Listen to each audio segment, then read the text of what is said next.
Baik, baik. Alhamdulillah. Terima kasih Halo. semua sudah bergabung bersama kami kali ini. Mas Roy, ini kan besok rencananya Ya. buat dipanggil dengan status sebagai saksi nih Mas Roy.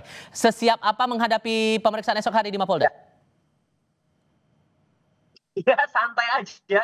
Dengan santai aja, dan yang menarik, saya besok diundang selaku saksi ya, dalam kasus ini. Tapi besoknya lagi Kamis, saya hadir juga di Polda Metro Jaya, tapi selaku ahli, ya ahli dalam perkara yang lain. Jadi biasa aja kalau diundang ke Polda Metro Jaya itu nggak ada hal apa-apa, dan artinya besok karena sudah sesuai dengan komitmen saya akan datang, ya saya datang aja gitu sesuai dengan undangan jam 10.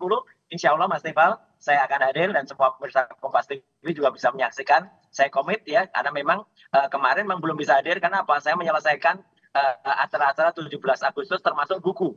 Nah, ini saya pegang ini versi Oh, itu soft file-nya ya. ya, versi ya ini satunya udah ada versi e-book dari buku Jokowi's White Paper yang ada, dan versi hard kopinya juga nanti insya Allah sudah mulai akan tersedia mulai tanggal 27 Agustus ya 2025 yang akan datang. Itu Mas Tifal. Tapi apa, nah karena Anda sudah menyinggung masalah buku Jokowi's White Paper ini, apa sebetulnya membedakan dengan isinya itu? Apakah yang selama ini Anda umbar di publik, apakah sama semua seperti isi di buku atau ada hal yang lain di situ yang jadi pembanding? Oke, jadi buku ini akan diawali dengan penjelasan saya soal kapan pertama kali isu ijazah ini muncul ya, atau isu ini muncul, bukan hanya isu ijazah, tapi sebuah isu yang pada tahun 2013 itu terjadi di salah satu kampus, di kampus Universitas Islam Indonesia, dan waktu itu Pemret sekarang ya, Pemret Kompas TV sekarang ya, yaitu Bu Rosiana Silala itu menjadi moderator dari sebuah acara yang namanya Memimpin dengan Hati, Dirut ya, Dirut Memimpin dengan Hati. Nah itu, jadi artinya itu ada Prof.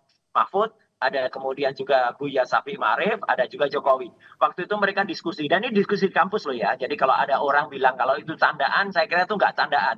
Karena itu kampus dengan serius, Jokowi mengatakan bahwa IPK-nya adalah di bawah 2. Nah setelah itu orang mulai bertanya-tanya, kok bisa ya IP di kedua di kampus Universitas Gadjah Mada itu lulus gitu lah. Nah artinya kemudian orang mulai nih banyak kemudian melakukan analisis, termasuk dalam buku ini saya tulis perjalanan panjang seorang Bambang Trimulyono, dan juga ketika yang pertama, kemudian ada juga ketika kasus yang kedua Bambang T dengan Gus Nur ya, itu juga ada, dan kemudian juga dengan ketika pertama kali ijazah itu fotokopinya itu ditampilkan oleh seseorang yang namanya oleh Dekan Fakultas Kehutanan Pak Sigit Sunarta, ada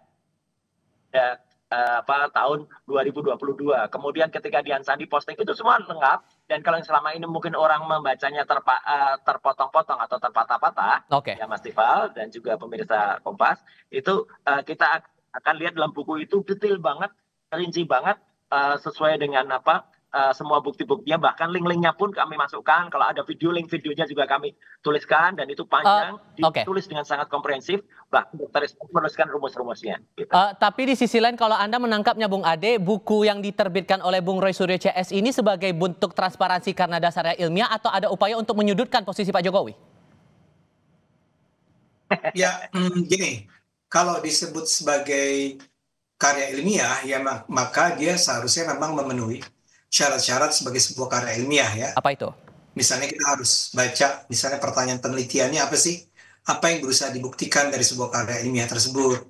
Dan biasanya kalau dalam karya ilmiah, untuk tiba pada kesimpulan tertentu, maka si penulis harus bisa menyajikan bukti-bukti yang bisa menunjukkan bahwa ya demikianlah adanya. Misalnya saja, seandainya memang rumusan masalah dari buku ini adalah bahwa Bung Roy Suryo dan kawan-kawan ingin menunjukkan bahwa ijazahnya Pak Jokowi itu palsu, atau bahwa Pak Jokowi itu tidak pernah lulus dari S1 UGM Fakultas Kehutanan tahun 1985. Itu adalah sebuah pertanyaan yang sangat valid, yang lazim, yang boleh dilakukan.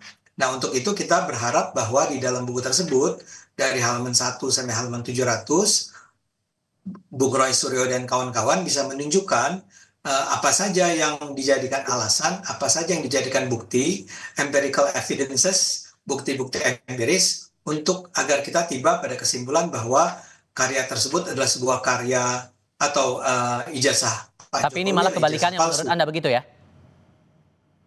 Bagaimana? Tapi ini malah kebalikannya menyudutkan Pak Jokowi menurut Anda? Enggak, kalau menyudutkan itu kan sebuah persepsi ya. Pembaca itu akan tiba pada sebuah kesimpulan bahwa ini Ya, terima menyudutkan kasih atau Pak tidak Ade. menyudutkan. Itu Oke. sebenarnya terserah pembaca, bukan terserah si penulisnya. Penulis itu menyajikan karyanya, Oke. kesimpulannya ada di tangan pembaca kan. Nah, saya hanya ingin katakan karya ilmiah itu beda dengan laporan jurnalistik misalnya ya. Nah, mengingat Bung Roy ini kan orang komunikasi juga. Kalau laporan jurnalistik kan lebih ke deskripsi tentang apa yang sudah terjadi ya. Dilaporkan, di cover, diliput gitu ya tentang pada tahun sekian terjadi ini, pada tahun sekian terjadi itu, pada tahun sekian terjadi itu, tanpa kemudian memang ada kewajiban bagi sebuah laporan jurnalistik di ujungnya untuk tiba pada sebuah paparan atau analisis mengenai bukti-bukti yang mereka ajukan. Oke, yang kami juga mau konfirmasi, sorry saya potong Bung Ade. Kalian mau konfirmasi juga begini, karena kan PSI sudah mengeluarkan pernyataan juga ya, karena buku ini di soft launching saat itu di Kompleks UGM awalnya, tapi kemudian ada dari pihak penyelenggara acara, kemudian membatalkan event yang dibuat oleh Bung Roy Suryo CS, dan PSI mendukung sikap UGM itu karena dianggap penyelenggara acara dinilai tidak transparan sejak awal, tuduhannya begitu. Barangkali, ya lagi-lagi saya minta maaf kalau saya salah, ini ada kaitannya dengan misalnya anggapan atau barangkali. Misalnya begini, saya itu tidak pernah baca karya ini ya, Jokowi's white paper ini kan, yang 700 halaman. Nah, pertanyaan saya adalah apakah pihak UGM sudah membacanya atau belum? Bisa saja kan kalau ketika mereka sudah membacanya dan mereka menganggap, kalau ini tidak bisa memenuhi syarat-syarat sebuah laporan ilmiah. Itu tidak pantas dilakukan. Ini saya jawab. Oke, Bung Roy. Saya ingin katakan adalah terserah sebetulnya pada UGM-nya. Nah, PSI itu tidak merasa bahwa perlu untuk misalnya menyudutkan Roy Suryonya, Bung Roy Suryonya, tapi menganggap bahwa apa yang diputuskan UGM itu adalah sesuatu yang adalah hak mereka untuk melakukan itu. Itu kan terjadi di wilayah mereka ya. Nah, Bung Roy, UGM punya kewenangan atas apapun yang terjadi di wilayah mereka. Asas keterbukaan ini yang diragukan, gimana menjawab itu? Saya kira PSI nggak usah ikut-ikut ya gitu, karena meskipun simbol partainya ganti gajah, tapi gajah itu nggak ada hubungannya. Saya nggak ngerti kenapa Bung Roy harus mengatakan kami tidak perlu ikut-ikut. Kami adalah sebuah partai ini antara internal memang mendukung Pak Jokowi. Ini antara internal dari kami. Kami bertiga itu ya, saya, Dr. Rismon, Dr. Tifa itu asli lulusan UGM. S1 kami, S2 kami UGM. Lalu kenapa? Kalau Anda asli lulusan UGM? Asli lulusan UGM, ini orang PSI itu lulusan UGM atau enggak? Ya, nggak ada urusannya. Nggak ada urusannya. Kalau kalian adalah lulusan UGM, lalu kenapa? Ya nggak ada kepentingan kok ngomong nih, ember aja, ngawur aja bikin ngomong. Ini urusan internal UGM. Urusan internal UGM ya, Anda juga sebenarnya nggak berat lagi ngomong, masih TSK kok ngomong gitu loh. Jadi artinya kan komisaris mulai mengada-ada. Kembali ke pertanyaan saya Mas Roy, ini ya ada keraguan lagi dengan buku yang Anda buat dan teman-teman itu, gimana ngejawab itu? Dan kemudian di cover dan kemudian harusnya masih TSK lagi, ini kayak persis kayak Roy? Bung Roy, kembali ke pertanyaan saya. Itu menjawab keraguan itu gimana caranya? Kembali ke persoalan. Jadi artinya ini urusan internal UGM. Urusan kami dan izin untuk penyelenggaraan acara itu sudah keluar. Kemudian DP sudah diterima oleh pihak UC, University Club. Ya, tiba-tiba ada intervensi orang-orang yang nggak jelas ya, pakai tangan-tangan setan ya. Jadi ada petugas kepolisian kemudian melakukan intervensi dan tiba-tiba dibatalkan dengan menggunakan WA. Ini nggak juga, sama sekali tidak sopan. Dan akan ada nanti pihak yang menggugat UGM. Itu. Ya. Oke, dan makanya kami juga mengadakan acara di kafe itu kafe umum yang biasa dan nggak ada soal, dan nyatanya acara itu diselenggarakan dengan baik dan seluruh Indonesia sekarang, seluruh dunia juga bahkan sekarang mulai melihat beritanya menyebar. Sebuah acara di kampus yang tiba-tiba kami membayar tempat itu, kami membayar sewanya dan kami pesan makan minum, tiba-tiba dimatikan listriknya, tiba-tiba dimatikan AC-nya. Ini kan jelek banget secara demokratis. Iya, secara demokratis banget Bang Ade. Ini tidak demokratis.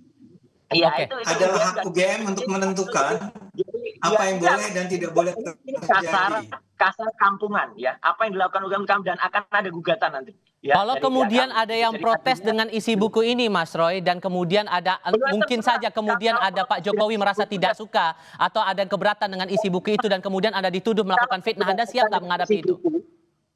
Oh iya, kalau keberatan dengan isi buku, ini negara demokratis, Mas Tifal. Silahkan tulis buku juga, gitu loh. Di mana-mana orang keberatan dengan tulis buku. Keberatan dengan seminar, bikin seminar lagi, gitu loh. Ya kan keberatan terus ngomong-ngomong nggak jelas, gitu loh. Gitu, apalagi dengan apa namanya, dengan kemudian lopar lapor. Ini negara apa gitu, lopar lapor. Dan saya malah melihat nih, Mas Tifal, kalau di pemerintahan Pak Prabowo, malah justru terjadi sesuatu kayak zaman rezim Soeharto dulu ya. Orang bikin buku, bahkan orang baca buku, itu kemudian dikriminalisasi. Nah ini buruk banget ya, gitu yang terjadi. Jadi kita lihatlah, persepsi masyarakat juga ini tagar berada di semua sosial media bahwa namanya ada apa namanya launching soft copy, soft launching, kemudian tiba-tiba lampu dimatikan. Sisi lainnya, oke. Saya sebagai lulusan asli UGM, menyesal sekali gitu loh sikap UGM kayak gini. Tapi ya biarlah masyarakat yang menilai. Kita kembali ke kasus hukum atau proses hukum yang berjalan di Mapolda, Bung Ade. Kalau Anda cermati, ini kan status hukumnya sudah naik ke penyidikan.